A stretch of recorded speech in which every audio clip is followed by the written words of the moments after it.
Right, let's jump straight into this explainer and explore what has to be one of the most chilling, enduring forensic anomalies in all of recorded history.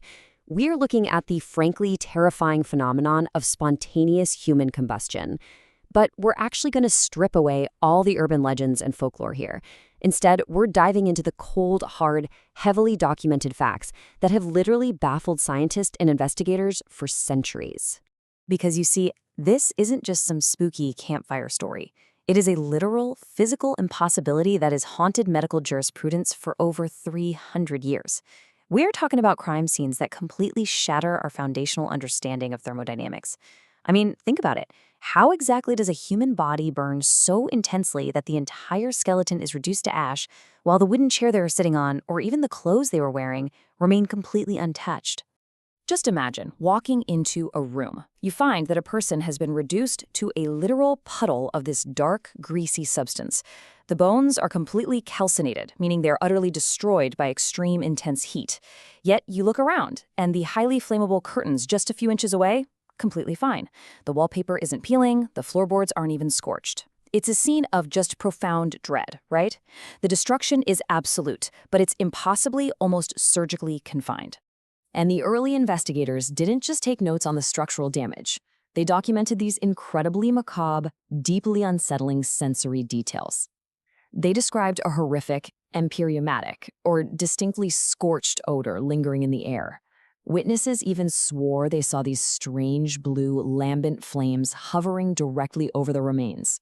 And incredibly, they noted that these flames would mysteriously recede the moment someone approached them. Now, when we compare a standard fire to these specific anomalies, the tension just immediately skyrockets because the evidence totally defies the known rules of combustion.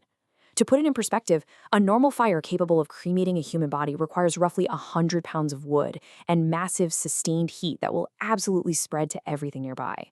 But in these cases, there is literally no evident accelerant. The structural surroundings are perfectly fine, and bizarrely, the extremities, like a hand or a foot, are often left perfectly intact, while the entire torso is just instantly vaporized. Take the 1852 inquest of John Belt in Aldgate. The Victorian coroner system was completely paralyzed. They literally had no box to tick for this. They were standing there, staring at a body that had somehow turned to pure ash inside a perfectly intact wooden chair. The entire bureaucratic machinery of the era simply broke down in the face of this absolute physical impossibility. Surgeon Benjamin Richardson actually wrote about this exact bureaucratic nightmare in an 1869 British Medical Journal review. He highlighted a legal and medical system that was entirely baffled by its own crime scenes.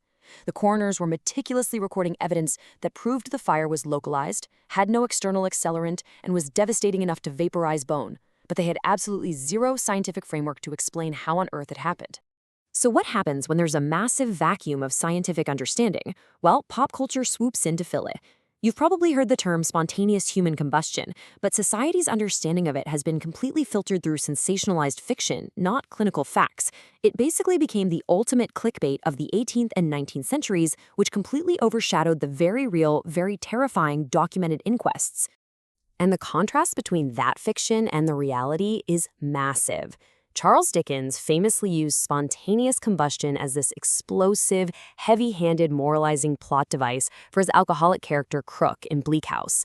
But if you look at the actual, largely unread inquest depositions, they tell a starkly different story. Those coroners weren't moralizing, they were just cold, precise, and utterly confused by the localized destruction they were forced to document. Desperate to make sense of the mess, early scientists essentially threw everything at the wall.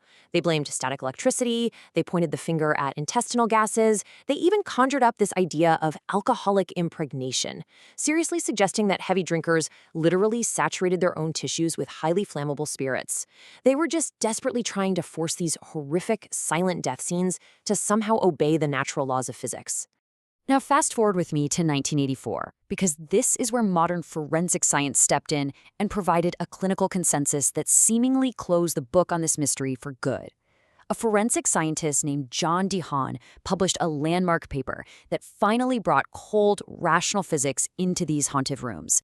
de Haan introduced what we now call the wick effect. It's incredibly gruesome, but mechanically, it makes a lot of sense. It starts with a really modest external ignition, say a dropped cigarette or a stray ember from a hearth. This highly localized heat splits the victim's skin, which allows subcutaneous body fat to seep right into their clothing.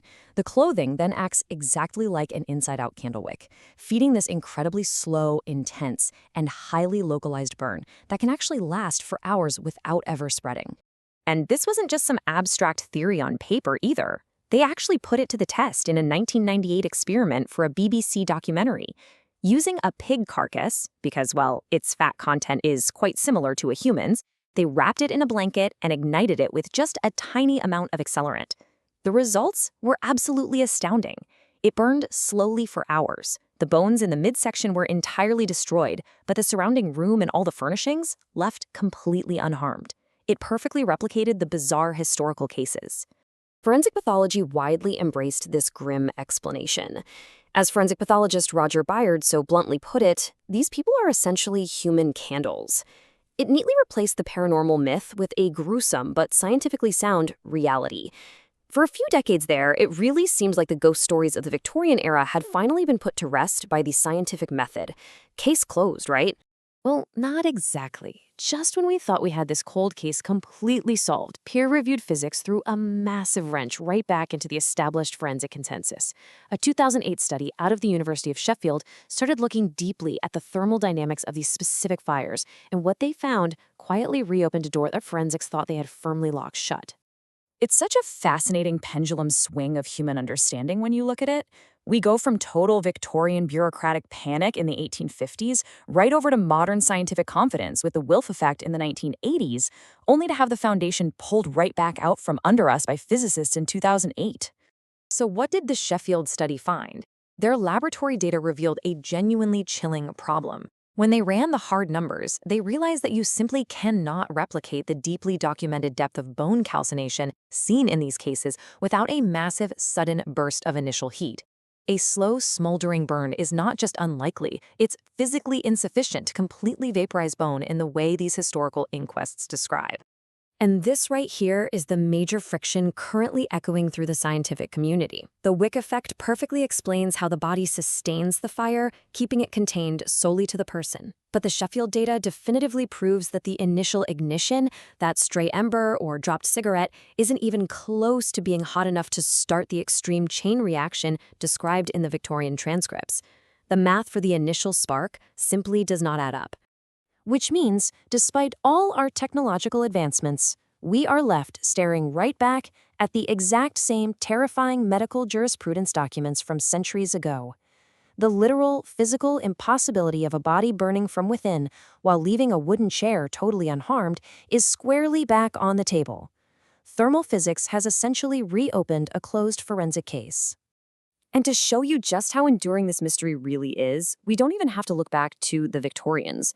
As recently as 2011, a 76-year-old man named Michael Fahourdy was found completely incinerated in his totally untouched living room in Ireland. The local coroner, he officially recorded the death as spontaneous human combustion, because even today, sometimes there is simply no other box to tick. So I want to leave you with this chilling puzzle to think about. If the Victorian coroners meticulously documented a scene that seems impossible, and modern thermodynamics completely agrees that a dropped cigarette absolutely cannot produce the initial heat required to calcinate bone in an intact room, then what is actually sparking the fire? What is really happening in those isolated rooms?